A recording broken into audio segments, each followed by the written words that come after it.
Yeah. Hey. Hey. Hey. How's it going? What a cool setup. No one's here, Simon. No one's here. You're good. My dog's freaking out. Yeah, our dogs, we had to shut the door. We had to shut the door. Yep. Fuck out. How's it going? You good? I'm good. I'm Yeah. Jess. This is Jess. Hi, She's Jess. the co-founder of Hickey. Nice to meet you. Nice to meet you. Welcome to our podcast. We're so excited that you were last because we were like, I'm like, you're gonna love his energy. Yeah. It's gonna be amazing. And I was like, we'll have wine before we had Yeah, to cut. good call. Cheers. Yeah, I don't. Cheers. I don't drink, but I got sufficiently stoned before this, so we're good. to Oh, go. even fucking better. Where are y'all okay. based? We're in Raleigh. I'm in Raleigh. She's in Durham, but we're like this. We're in Durham essentially right now. Mhm. So, Have you been to North Carolina? I have been there twice for 2 separate shoots. okay. Oh. And then we went to the Outer Banks last year for a vacation. And my dog freaked the fuck out with all the little ghost crabs. It was the cutest fucking thing I've ever seen. I'm sure. I I'm love sure. the Outer Banks. It's I like love it. you can go. There's not a lot of people that go there, so you're always going to Yeah. be remote. It's Yeah. lovely. You can It's let your dog it's run. really Yes. pretty. Well, he's a flight risk, so we couldn't really do that, but we would run Oh. with him. Okay. And it was at one point he caught one of the crabs and was like, nope, didn't like that, and spit it out immediately. Ooh. But watching him just like freak out trying to chase him was really cute. Oh, I love that. But we left at like 4 a.m. the day we had to move out because all the houses, all the rentals end at the same time, and it's one road to get out. And I was like, I'm Yes. not Yep. sitting in that Mm-mm. fucking traffic. No. We're leaving as Hell early as no. we possibly Yeah. can. That's Car's smart. overheating because Very it's hot smart. as fuck. On the 12. Oh, yeah. Mm.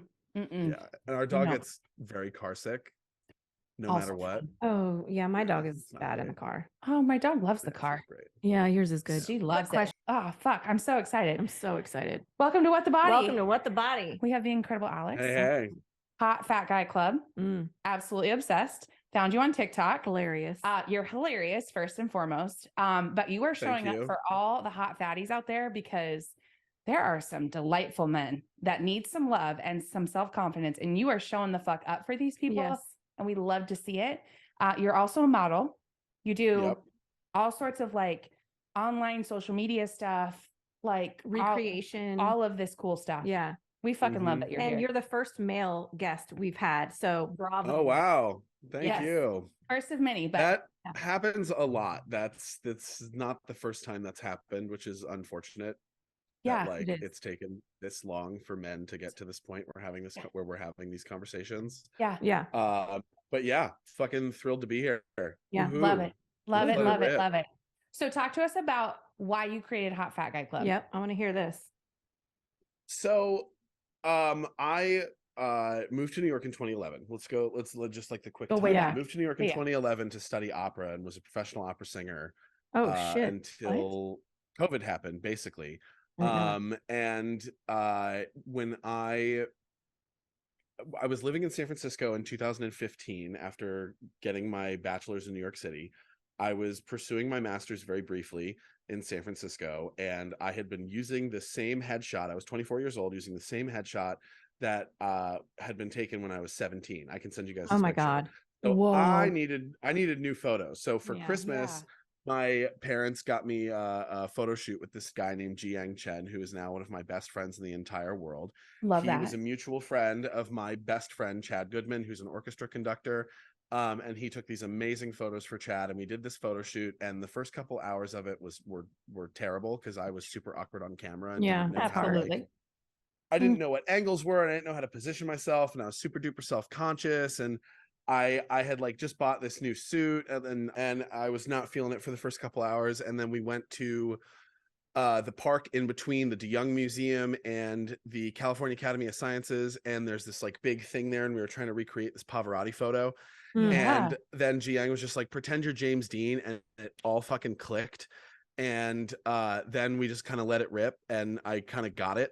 So I just pretended I was James Dean, and then a few hours later I was on a date, and Jiang starts sending me the photos, and I was at Land's End in San Francisco watching the sunset, and it sounded like someone was gutting a dolphin with a dull butter knife. The sounds I was making as he was sending me these photos, because and this is the story I always tell, because like that was the moment my perception of myself completely flipped 180 degrees, because the personal image that I had grown over 24 years of hating myself and everyone telling me that I was worthless because I was fat was kind of like Gumby mixed with Jabba the Hutt that has been like melting on an Arizona sidewalk for 26 days. Yes. Yep. I hear that. Yep. And like, and like Danny DeVito as the penguin. Yeah, just Yeah. like mushed into Yes. there. Yeah. And then Ji Yang sends me these photos, which I'll send this to you, which is a good thing for me to actually just have a package of all of this shit to send to people. I Yeah. need to Yeah. do Yeah. that. But it completely flipped my perception of myself upside down. And then I went through a breakup like 4 weeks later, and I moved back to New York City and very much had the like, if it has a pulse, I'm gonna fuck it Yes. mood. And then went through the like post breakup, I'm gonna win the breakup, anorexia gym bullshit, and then I like lost 175 pounds over the course of 2 years. But then when I moved back to New York in 2016, that was when Zach Miko had been signed by IMG Models and they launched the Brawn division. And when I did that photo shoot with Ji Yang, he was like you should get into modeling, you're really good at this. And I was like, fuck that, nobody wants to hire my fat ass to be a model. And then I saw that article about Zach and IMG and Target, and I was like, wait, maybe I could be a model. Right. Yeah. And then I had a couple of traumatic experiences in the opera world, because that is what the opera world is. And all of a sudden I pursued modeling, and it was a lot more validating than being told I had to lose 150 pounds in order to have a career as an opera singer, because at every which turn I was told that my talent didn't matter, it was the aesthetic of what I looked like on stage. What? Oh yeah. Oh, we'll get into that. We'll dive into that. Yeah. It's fucking crazy. So I really doubled down on the modeling thing, and I was still training for singing, and I was doing concerts and taking auditions and doing this and that. And but the fashion industry and the modeling world was somehow more acceptable of my fat body than the opera industry was. And when you think of opera, what's the first thing that you think of? Who's the first person that you think of? I don't know, a fat lady that sings. Yeah. Pavarotti. Yeah. Right? Pavarotti was like one of the original not one of the original hot fat guys, but he was one of the prime hot fat guys, and Pavarotti got it. Yeah. And he is the face of opera to so many people. And it was that was one of the reasons I was attracted to opera over musical theater, because one, I fucking suck at dancing, and two, I suck at dancing, and three, I suck at dancing. And four, I figured opera would be more acceptable of me being a fat person, because one, I had the voice for it. So like I had the opportunity to be a leading man in the opera world versus a character actor for my whole life in musical theater. Being like the funny fat guy versus like I could sing Rodolfo in La Boheme and be the love interest who gets the tragic ending, blah blah blah blah blah blah. And then I get into the opera world, and at every turn I was told, you're too fat, you're too fat, you're too fat, you're too fat, you're disgusting. too fat. Yeah, it was terrible. So then opera is singing. If you have chords, then you should be right. Well, the other problem with opera is that, because let's dive deeper into this later, because I can talk about this forever. But then on the timeline, this is like 2017. I start getting into modeling. I get signed by an agency in London. Are you Breaking Bad fans by any chance? I am. I'm not. Yeah. Okay. The moment where Hank finds the book in season 5, the cliffhanger at the halfway mark of season 5, and he's literally taking a shit, and he literally catches him with his pants down. Yes. Oh, that's how I found out I was offered a contract by my first modeling agency. Oh my God. I woke up at like 5 o'clock in the morning, was taking a morning poop, and I opened my email and I happened to read it, and I was like, I'm pooping. I had submitted to like every single agency under the sun, and then I remember I woke up kind of like 2:30 in the morning, and just like, for whatever reason, opened my email and saw it, and like thought it was a dream, and just like fell back asleep. Woke up and was like taking a dump, and was just like sitting there in shock for a minute, and then just started screaming. Shit shock. Yeah. It was honestly, it was awesome. And oh my God, I love that. And then I got signed in New York, and then 2017 to 2018 I had a couple of really awesome opportunities, and it was rocky, because for the industry standard for a big and tall model, they really want guys that are like 6'5", 300 pounds. I am barely 6 feet tall. So there's a lot less work for people with my body type, which is really frustrating. So there's a lot fewer opportunities for me. Whereas my colleagues who just like are 6'4", 6'5", and are really talented, fantastic models, are working like every single day. Like Josh Felix, one of the guys we featured in Mhm. our hot fat guy photo shoot, Yeah. is a dear He's friend of mine. so fucking hot. He's so fucking hot. What He's such a the sweet little fuck? he's such a sweet little country boy. Oh God. Oh, I'm And looking. and Mm. he we featured him in our photo shoot, and Josh is like the anomaly in the big and tall world, where he is just perfectly sized on the in between, where he's like the perfect amount of thick and muscular, and he works constantly, and I'm so fucking proud of him. He deserves all of the success, all of it, all the roses. yeah, all of it. And that's the thing that's been frustrating for me over the years that I've been in the industry, is there's like so many men that are my shape and size that aren't necessarily represented by the people who are getting the jobs, the e-com opportunities, this and that, and not being able to see themselves. So 2020 comes, COVID happens, my opera career takes a nosedive. I end up tutoring full time for the first like 3 years of COVID. Whoa. And still modeling on the side. It was October of 2020, the delicious irony of October 2020. I lost 175 pounds between 2016 and 2018. I gained all of it back by mid-COVID. Yeah. Because the two things I was not going to do was go through the apocalypse sober. Nope. I don't drink, so I was just high all the time. And not indulging like every food whim that I had, basically. Because the world is ending, and I am a pessimist and have a quite apocalyptic view of the state of the world currently, which we can get into later as well, because that ties into what we're doing with Hot Fat Guy Club. October 2020, I get hired by Lululemon to be with Miguel Perdomo to be their first big and tall model. Shut the fuck up. Yeah, which was absolutely fucking wild. I have a really silly video that I will send you of me getting the email from my agent while I'm teaching a lesson to one of my little 4-year-old students. Oh my God. And I you can see like my eyes go wide open, and the parents and I were really friendly, and I told them that I was like potentially up for this job, and then I lost my freaking mind. And they hire me. I do that shoot. It was super duper fun. It was a huge bummer because they had a tailor on set, and there were like 10 pairs of Lululemon pants that were tailored perfectly to my Hank Hill ass, and I didn't get to keep those pants. Shut the fuck up. Which I'm still bitter about. I would be too. Oh my God. I would be they were tailored. Oh, why didn't they let you keep them? That makes no sense. They were samples. I don't fucking know. Oh. And then work picked up decently in 2021 and 22. I did a few Kohl's commercials. I worked for Target a couple other times, Polo, Ralph Lauren, Izod, some jewelry clients, this and that. But for the most part, the body positive movement for men that we saw a really large adoption by major brands in the late 20 teens has basically been completely walked back at this point in 2023. The modeling jobs are very scarce at this moment. I feel like we're seeing a trend of more like tall and big models, like guys that are just like tall and muscular and kind of skinny-ish versus bigger dudes. As I was kind of trying to figure out my life path as like, am I still an opera singer? Is that still a career path that I want to pursue? Because the opera world fucking sucks. It was a terrible career decision. We're the only career path in the world where we have to pay for our own job interviews, essentially. No, you don't. I didn't know God, that. yeah. For jobs that have shit fucking pay too. Like the That's weird. What? Yeah. Oh yeah, they've perfected the internship scam. So when I was doing, there's this website called Yap Tracker. Yap Tracker can burn in hell, but it's basically like our version of casting networks or Backstage. It's where all of the opera companies put their audition information for their young artist programs, which are basically like internships that happen over the summer.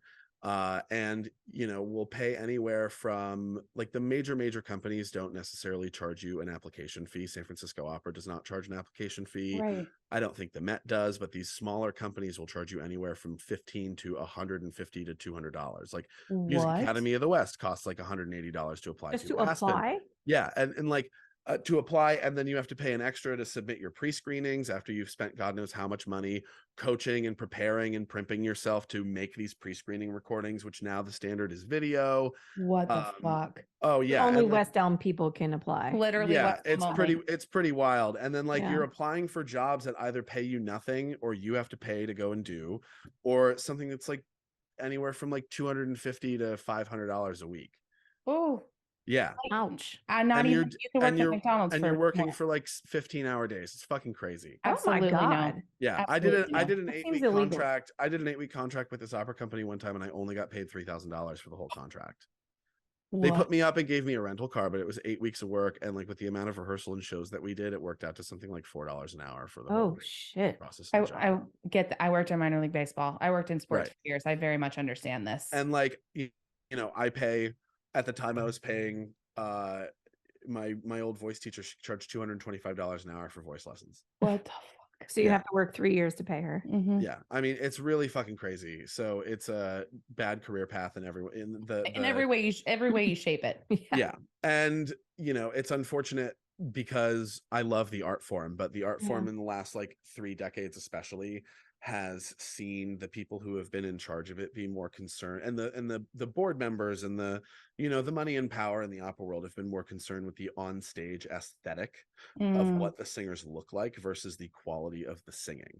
And Oh. that is a you know, people are more concerned with seeing singers with their shirt off on stage versus someone who shakes your bones when you hear them sing. Yeah. And it's kind of, and like opera is the coolest fucking thing in the world when it's done well, but when it's done poorly, nothing's worse. Nothing's worse. It's like bad bagpipes. It's Yeah. I was it's, gonna say bagpipes are dying cats, crying cats. Yeah. yeah, that's no, about- there's nothing worse than bad opera. It's so painful. Oof. It's like time moves 5 times slower than real time. No. And you know, that was the really frustrating thing. So anyway, so at every turn in opera, from my conservatory education to when I was working with professionals at opera companies to costumers to conductors, coaches, voice teachers, everyone, and these people that I'm paying shit tons of money to, Right. every single one of them was like, lose 150 pounds or you're never going to have a career. Oh God. At one point after I graduated college and I had my first job out of college, I was selling gym memberships at a New York sports club. Oh. And I had like lost 30 pounds after a couple months of working at the gym. And I go into a voice lesson after like hitting the 30-pound mark. And I was really proud to tell my teacher, like, hey, I lost 30 pounds. And she looks me dead in the eye and goes, good, 130 more to go. Oh my God. Yeah. No. 120 more to go. way. Excuse The me. fucking Yeah. chutzpah. Oh yeah. Absolutely no. And Absolutely no. and like, you're just supposed to take that, right? And like, it's No. fucking crazy. So then I go to the, you know, and then the big and tall thing becomes a thing. And, you know, we've seen this major walk back of brands Yeah. in terms of the body positivity movement. And the more time I've had to just watch the world burn in the last 3 years, Yeah. the more obvious it's become that like the lack of male role models in the world, specifically positive male role models, is a Fuck yeah. major issue that spans everything. Yes. And the combination of men being left out of the body positivity movement at large, and how body dysmorphia and toxic masculinity kind of play in with each other a lot. That's interesting. Yeah. Very much. So I got doxxed for a TikTok that I made in January from my teaching job. And ironically enough, all these random people that got so mad about what I said about you know, having kids and climate change and choosing to be child free, decided to send this TikTok to my CEO and took away the best part of these poor little rich kids' lives. Absolutely. Yep, it was very sad. Yeah, it was bad. We're very much team don't have kids in this economy. Yeah. Don't have kids, do whatever you period. want. Do whatever the fuck you We're want. not but having. I mean, I always say that like we're a couple. We're not. I'm not having children. Individually You are do not. whatever you- We're not. I'm working on a treatment literally tonight that I'm sending to a filmmaker friend of mine that made this documentary that I'm in, about potentially making a documentary that's also like a real life protest thing about me and a couple friends getting vasectomies in August. Yes. That's fantastic. Do it. Yeah. Do it. So we'll see how that works out. But it's not lost on me sitting here in 2023 and watching everything that's transpired in the last like 8 years of American politics, Yes. and just how this like doubling down on traditional masculinity has seemed to happen, and how we're Fucking seeing bizarre. the metastasization of that coming to roost in Yep. really, really bad ways on a far more consistent basis than we've ever seen it. You know, you look at the second wave feminist movement and you read, you know, writings by like Bell Hooks, and how Yeah. men Yes. have largely been left out of leftist spaces and the Mhm. feminist movement, Yeah. and how every single Yeah. one of us has a man in our lives that we want to love and be loved by. Mm. So whether it's our father, our brother, our partner, our husband, our coworker, or whatever, right? Right. There's a man in our lives that we want to be loved by, but because of the Love that. standards of masculinity and the standards of you know, quote unquote toxic masculinity in a patriarchal culture, we're left with all these like stunted young men who don't know how to feel or express emotions Yeah. in ways that don't involve outbursts of rage and anger. Rage, anger. Yeah. Yes. That's why I'm And- single. I'm not doing that. Right. And like it's interesting because I'm reading this book. I'm obsessed with this guy, Dr. Ronald Levant. Oh. This book is called The Tough Standard. It's about the hard truths about masculinity and violence. Next up for me. We'll Yeah, add that to the list for I sure. just bought it. He's been on a number of podcasts, and I'm absolutely obsessed with his work. And most of what I'm doing in the Hot Fat Guy Club is based off of his research and his work, because he was one of the like original psychologists that created a basic outline for what the psychology of men should be. In the book, one of the things that guides a lot of what we do, let me just bring this up so I get it right, the traditional masculinity ideology, the male norms inventory. So number 1 is the avoidance of all things feminine. Number 2 is the restriction of the expression of emotions, particularly vulnerable and caring ones.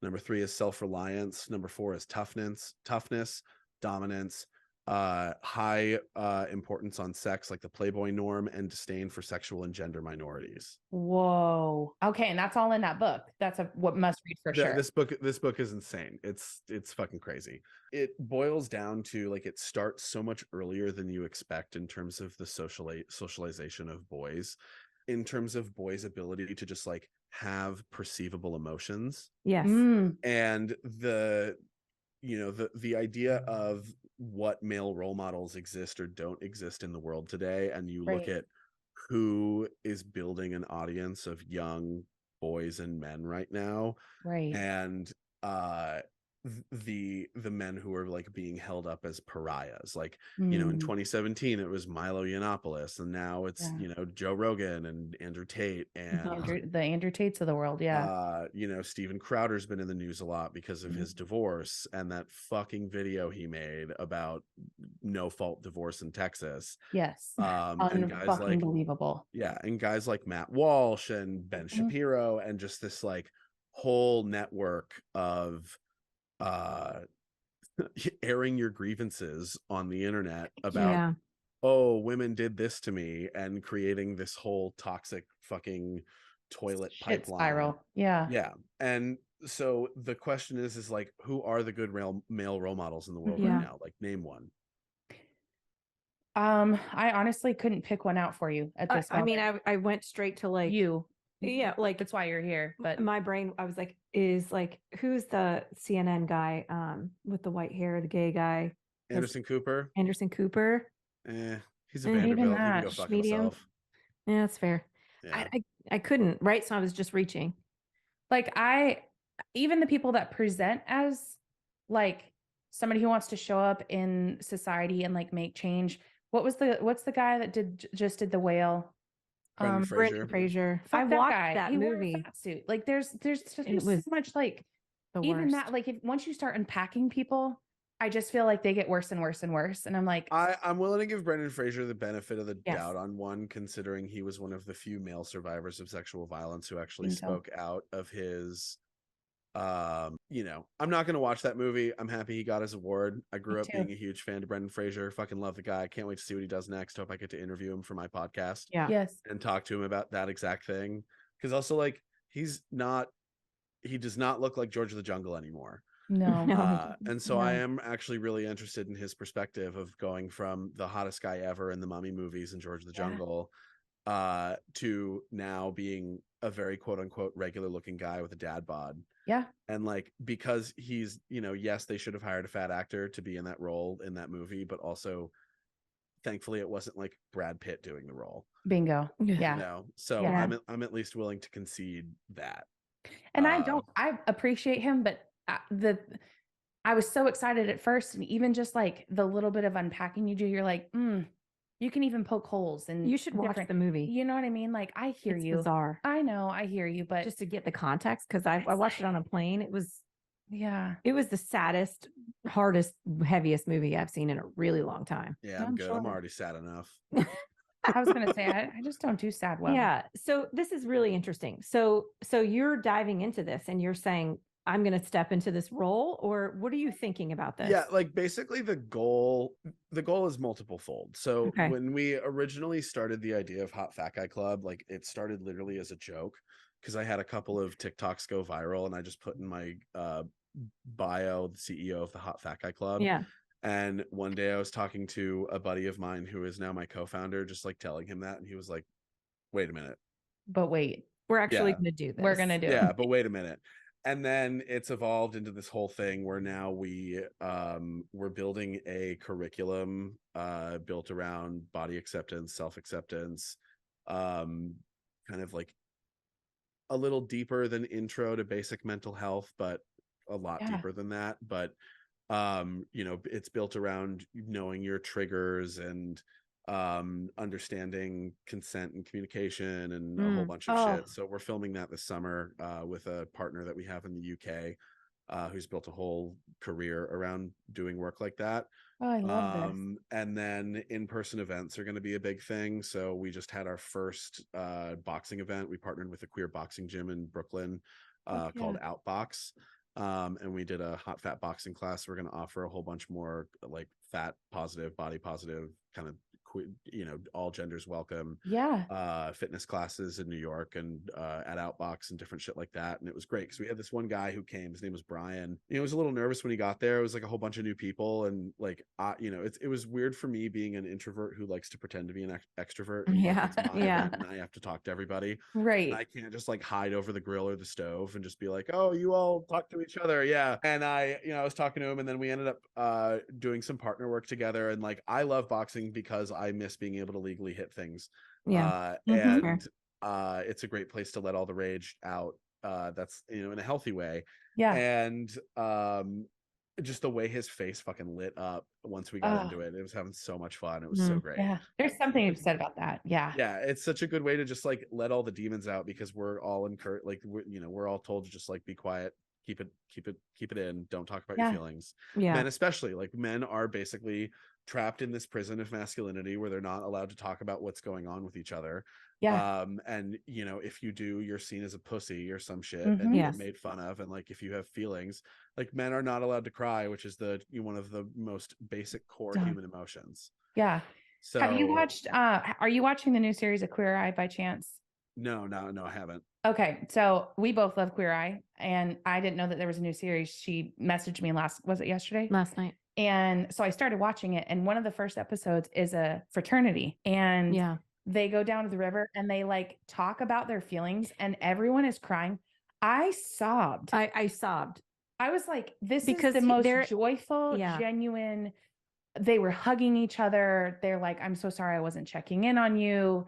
Like, it was so beautiful. It was beautiful. And it's like, it's just like how we're trying to empower people to take up space and to like feel comfortable in their body and to celebrate their body, or even just be body neutral. It's like, this was an opportunity for the men to speak how they feel. And as soon as they started doing it, they were like, why don't we fucking do this more? I love you, dude. Like, I'm your homie. I'm your friend. I'm here for you. Whatever the fuck Didn't know you were struggling. Why are we not talking about this? Struggling. I lived with you and spent 24 hours a day with you, and I had no idea what you were going through. So, okay. Furthermore, boys and men experience the full gamut of mental health problems in some diagnostic categories more than girls and women, and in others less. Once again, there are relationships between masculinity and negative opinions about seeking help for health issues. Specifically, two aspects of masculinity are theorized to play a role in men's reluctance to seek physical and mental health care. One is the obligation to be self-reliant to the point of not needing help from anyone, and the second is the mandate to never reveal vulnerability to anyone. Additionally, a mistrust of the mental health professional might also impact whether racial, ethnic, and sexual orientation, gender identity, minority men pursue mental health care. Yes.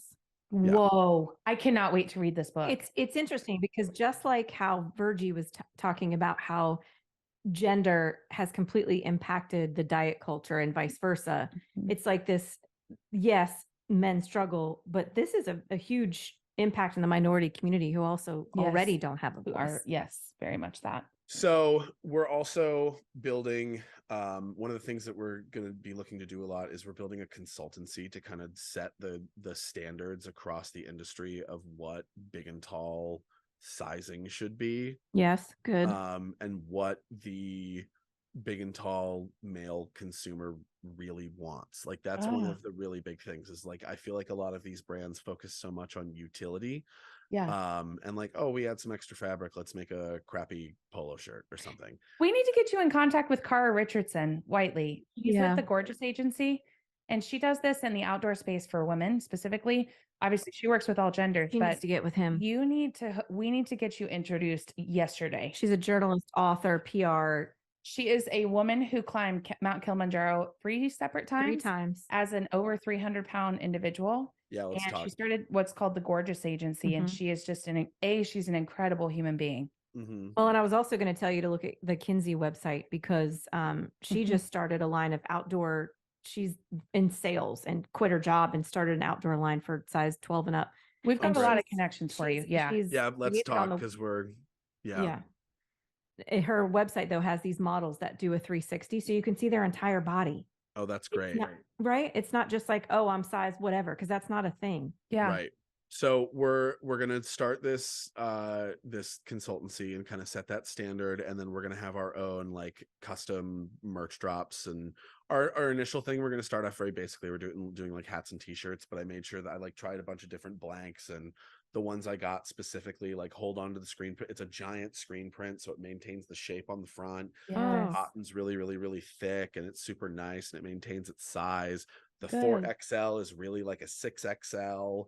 So we've got like that specific sizing, and we're going to sell small to basically 6XL. And we're flipping it on its head. So we're charging higher for the small, medium, large than we.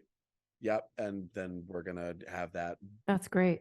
Cost for the, bullshit that is the higher thing. And then hopefully partner with a bunch of different designers to do a bunch of like limited edition releases of more high-end stuff.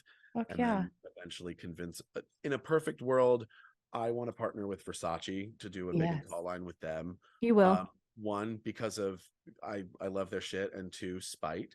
Because I went through a friend breakup recently, and their whole personality now is being rich, and they're wearing Versace constantly. And they could have been a part of all this, but decided to blow the whole friendship up. And I want to do the NFJ collection by Hot Fat Guy Club and Versace, the Not for James collection. Because fuck James. James is going to really be pissed. Fucking James. Yeah, that would be nice. The podcast is such a good step too. It's just like you can just like all the stuff that you like feel really passionate about, and you're like, what can I do about that? And what is, how can I like bring that to life viscerally? You just can fucking dump about it on a podcast with all the guests, and it just feels so freeing and lovely, and it's going to be so perfect. I cannot wait to listen. The final goal in terms of like, I don't want to always be the face of this brand. The goal is to create the like positive male role models of the future. But in terms of the platform that I intend to create for myself within it, is if I can be the like leftist version of Ben Shapiro, Matt Walsh, Stephen Crowder. The biggest thing that we're doing is the community aspect of it. So we're creating a community where like healing does not happen in a vacuum. Like the years in which I was going through all of my weight loss, weight gain, this, that, whatever, deprogramming, healing, all that, like I did the majority of it by myself, and it was so much more difficult because I like refused to reach out to people. And because you were taught not to, right? And then like felt like I was a burden when I would, and all that. And as soon as I found like communities, like the psychedelic community has been huge for me. As soon as I found that community where like the baseline of it is total vulnerability, That was really huge, and that like changed my ways, the way I pursued my relationships as well, where it's like I've always been an all-in type of person, but I eventually, after 30 years of doing that, figured out how to not be the giving tree anymore, Yeah. and what my boundaries within that were. But like I don't do surface level in my relationships. Like I don't Yeah. either. We don't need. I told you that I'm not doing it anymore. Yeah, so like healing doesn't happen in a vacuum, and it's so much easier when you have the opportunity. Like this is the thing that I really wanted to bring with that into this, is when we do our community events, like, and when we're doing like cohorts for classes and stuff like that, is even if like Cletus from Cornhole, Kansas, who has 250 guns and has never met a Muslim, trans person, or Black person in his entire life, Yeah. but like stares in the mirror hating himself with Donald Trump shit all over the walls, still has parts of him that are similar to the trans person in Bushwick who's just taking our class. Yeah. That's fucking good. Like all this other shit. Like Smart. every single one of us is going through the same exact bullshit. Absolutely. It's just the way that we choose to externalize how we're dealing with it, right? Yes. Oh, And when I did my first journey, it just so happened that it was an all men's journey. And you take the mushrooms, you stay overnight, we all wake up, we have breakfast together the next morning, and then we have an integration session where we all talk about what we experienced. And it was the most wholesome example of masculinity I've ever seen in my life, because it was just like 12 men sitting in a circle crying about their relationships with their fathers, basically. And wow. it was incredible. Even though every one of our stories was different and every one of our backgrounds was completely different, I saw so much of myself in each of Yeah. what they said. Oh, And yeah. it gave me more insight into what I was dealing with. And that's one of the things that we're really hoping to bring in I with love this. who we're going to mix together. Yes. Yeah. And That's the point of these retreats. yeah, and so these are the people that we're hoping to target. This is great. I hope that you, when it gets dark and quiet and you're exhausted and you fucking are like, you know what, this is probably going to be the last hurrah, that that this is like, keep pushing and doing all of these things, because this is absolutely fucking incredible and I've not seen anything like it Ever. Thank you. Ever. You should be really fucking proud of yourself. With this big of a change, you gotta get a tribe. It sounds like you've kind of got one, or I don't know. I have a very, very, very, very, very good team. We're very lucky to have a very good team. Ethan, our creative director, Ethan Baldwin is amazing. Mia Kaplan, who does our like social media and some of our graphic design stuff, is great. My co-founder Alan is fantastic. And, Okay. He has a team. Why can't I have a team? I want a team. You said you get a team. Let's get a team. I want a team. Yeah. Love. Yeah. This is awesome. I love this. Yeah. I'm so freaking proud of you. Yeah. Like I found your other account, your actual personal account first. Yeah.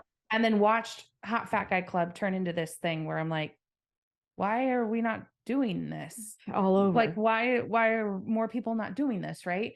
And it's so much fun to watch, because it's like, how the fuck can I support you? I want it all. Yeah. I want to give you all the roses. Like, what do you need from us? We want to support you in any way we can, for sure. And I think other people do. Like, what does that look like for you? I mean, amplification is huge. Sharing, duetting, stitching our stuff is huge. And I think down the, and like we'll talk off camera, like connections and stuff and how we can do things together. Dope. I think coming down to North Carolina that's definitely a big part of our target audience. So doing an event together down there would be great. Any excuse to eat good barbecue, sign me up. So I would love that. One of the things that I've taken note of the way other people in the big and tall male space have decided to monetize their following or platform. We all see that there's a need in the plus size sector for better clothing. Yes. And I think that no one has really gone the extreme high end route, because we're waiting for permission from a high end brand to do it, which is like valid. And we're waiting for opportunities for bigger men to be walking the catwalk or being on the runway at major fashion shows, which, like, God damn it, some Italian fucking suiting brand has to fucking hire me to sing opera in some crazy suit at one of their fashion shows. But love that. Manifest I know, right? out of that. I've been waiting for that for a decade. So we want to put a lot of pressure on those high-end brands to see what they've been missing. Like, if they're artists, why are you afraid to work on a bigger canvas? And if they don't want to come after it, we'll figure out a way to start that ourselves. Yeah. Exactly. Kind of where we're going. And if we have to do like limited releases, we'll do it. Yeah. But one of the things my mind is absolutely latched onto right now, because I'm also in the show with this crazy burlesque company in New York City right now called Company XIV. But I need like new formal wear for performance stuff. I Yeah. want a pair of corset pants. Ooh, Yeah. That's fucking lovely. Yeah. I love that. Yeah. I want a pair of corset pants. I want to do like a limited. We have a corset maker in the costume shop who I'm hoping to commission to do like a quick line of them. Shut up. I want to do like a line of corset pants for hot fat guys. Oh, I love And that. then we all go to like Jeez. opening night at the Met together or something. If you find a leather maker that can start building me harnesses for fat bodies, you holler at me. Look up the Leatherman in New York City. There's a ton of Oh. them here. Yeah, there's a fuck ton of them here. Yep. Yeah. We'll do a collab. We're in it. I'm in it to win. All it right. from So this you point. got to tell our listeners how to find you. Tell them everything. So you can find us on TikTok and Instagram, Hot Fat Guy Club. Okay. My personal accounts on both TikTok and Instagram are Alex Frankel the Lion Haired. Our website will be live as of Tuesday, May 16th. So hotfatguyclub.com. Yes. And you can sign up for our newsletter preliminary membership and see what other potentially pre-orders for merch. I'm not sure if that's going to be live yet. We're working on that. Okay. We have some supply issues. Dope. Yeah, and then And stitch and follow and yeah, boost, amplify, boost, comment, make fake accounts and troll the shit out of me. Yeah. Like not even kidding. Seriously, make Yeah. fake accounts and troll the shit out of me, because give me any fodder to yell at people on the internet. Yeah. Those always go viral as fuck. So I encourage you to troll me, please. Go for I it. love that. Yeah. I've never heard that, but yes, you're very right. That's always what does the best, is Yeah. me yelling at people who are assholes. So yeah, send it to your brothers. Yeah. One of the things that we're going to start pivoting to is like, the aspirational aspect of the brand as well. Of course, being the Hot Fat Guy Club is one of the podcasts that I'm really desperate to start at some point once we get the first podcast engine is the Fuck That Hot Fat Guy podcast. Yes. Absolutely would be on that. Why am I want to just like listen to all of these and they haven't even come out. Well, you have literally given me all the life and all the hope in men again, baby. We're trying. I moved to the woods and I was like, you know what? I'm okay with this. I'm okay with dogs. I'm okay with my Caitlin. I'm okay with the podcast. We're just doing it. But there are good fucking men out there. A lot of that are doing the fucking damn thing. You're doing good things and you're changing the world. You will. Stop. I know it. Yeah. And if anybody's out there and wants to invest in this, Frankel at hotfatguyclub.com. One of the things that I am looking for as we're raising capital and things like that is I'm looking for an investor to come in specifically to sponsor all of our public events and love that classes. Yeah. So I want, in a perfect world, we don't have to charge our audience for the first couple months as we're building it. Because I am really concerned with that community building. At a certain point, that is going to have to change. But like, if I can get away with not charging $50 for a boxing event, and like they'll at least like cover the ticket price and what our overhead is, that's definitely something that we're looking for to create these opportunities. Love that. And especially for men who don't have a lot of money to spare. Like, me in 2017 wouldn't be able to participate in something like this because I wouldn't have the funds to do it because I was too busy trying to survive. Right. Yes. So that's something that's also really important, is like, how do we make it equitable for that? So like, I imagine like Fat Guy Club chapters all over the world. Yeah. Yep. Like there's a women's networking group here that does that, and they do like meetups and stuff, and it's like a small fee a month and whatever. But she started, I believe, here in Raleigh. She now has chapters in like 16 cities, something crazy. Wow. And so like, it's definitely fucking doable. Yeah. And I mean, it's not just men, it's every gender identity. You know, it's everyone who wants to learn how to not hate themselves, because that's at the end of the day, that's really what we're going for. That's it. Yeah. Same values. Boom. Look, count us in. Alignment. We're in. Done. Yep. No reason to hate yourself. All right. So we know where to find you. We know what's next. We know what lights your soul on fire. Those are kind of our three like main go-tos. Yeah. So this has been amazing. Buy some shirts and hats. Buy some shirts and hats. Buy some shirts and hats. Yeah. Yep. We just thank you so much for bringing our joy, the joy to our day and doing what you're doing. Hope. And fucking, we need more people like you in this world. And I'm so proud of you. I can't wait for you to share all of your love and produce humans like you that just listen to all of your joy. Thanks. You're doing it. You're doing it. All right, y'all. This was great. Thank you so much. We love Thank you. you. We All love right, you. love you too. Bye. Bye. If you like this kind of content, make sure to like and subscribe. You can follow us on What the Body, and you can find all of our behind the scenes at YouTube at What the Body.